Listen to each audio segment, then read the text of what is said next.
Hey there guys, this is Obsidian Chill. Got another video for you today. And in this one we're taking a sneak preview at the Fractured Godsphere Elite Raid that is on a test server that is scheduled for release this Thursday, July 30th, a part of episode 38, the Wonderverse. So this is very different from the regular version. The regular version is designed by T Lantern.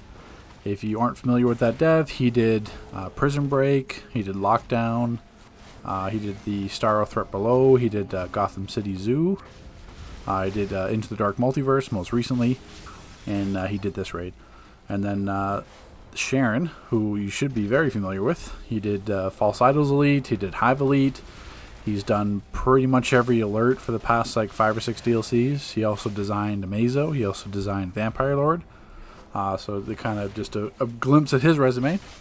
He's the one that helped fine-tune this Elite Raid. And what I mean by that is that probably, at least, yeah, for the first time since 2013, this is the first Elite Raid that we've had pretty much, like the developers have been pretty much been an open book in terms of being receptive to feedback. They've gone on record. Meps has already said it before. I think Charon said it as well on actual public forums that they want to make this Elite Raid hard. They don't want it to be pushover. They don't want it to be designed to be beaten day one. They don't want to be having it nerfed in like the first week like Hive Elite was. They want this to stay. It's being one raid. You know, that this DLC is probably going to last like 4 or 5 months. So they want lots of replayability out of it. And we definitely do have that. So I'm not going to say this is the hardest Elite Raid we've ever had. It certainly isn't in terms of the raid itself. But basically, we can only give feedback based on what we had to work with. And I think in that case, in terms of feedback-wise, we have made this much harder than it could have been before. So that's something that I really appreciate. Like, there's nothing worse than having Elite Raid that has so much potential, but then you don't really get the feedback.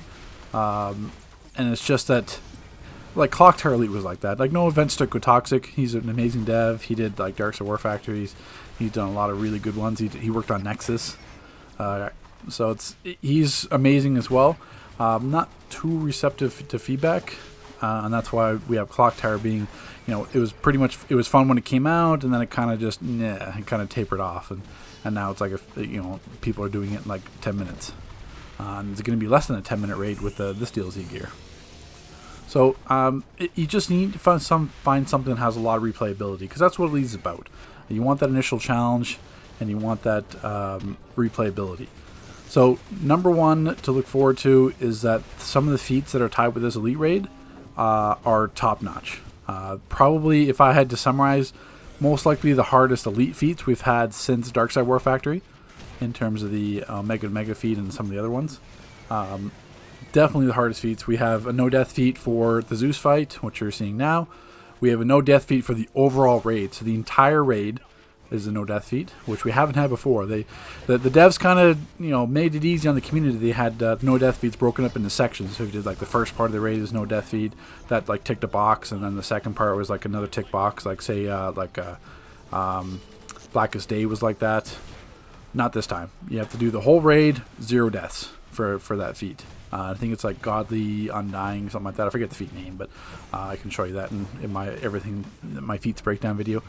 But yeah, we've got multiple feats on Grail as well that are going to be challenging. One that needs you, if you don't have max augments, then there's no need to point to attempt the feat. So there's some feats tied to augments as well, but it's really promising, and it's really great to have developers that really want to focus on this, that really reached out and said, okay, how can we make this hard? What do we need to do? And basically being receptive the entire time. And that's what we have to have.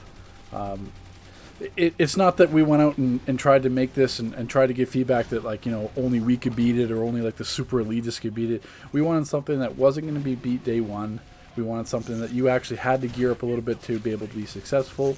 We wanted something with a lot of replayability so it didn't just get boring after a month. Because that's what happened in Birds of Prey. After the first couple weeks, everyone's geared because Fire and Brimstone, you could farm it, and it was impossible to fail Fire and Brimstone, so everyone got full renown of Fire and Brimstone, and then did the rest of the raids, and then it just got boring. After a month, everyone left. That's not going to happen this time. You're not farming Grail for renown, that's for sure. and you're not just breezing through this raid for Renown too. So Renown is going to be legitly difficult to get, and that's completely as a result of Charon's receptiveness to work with the community. So it's really promising for the future. So hope you guys enjoy.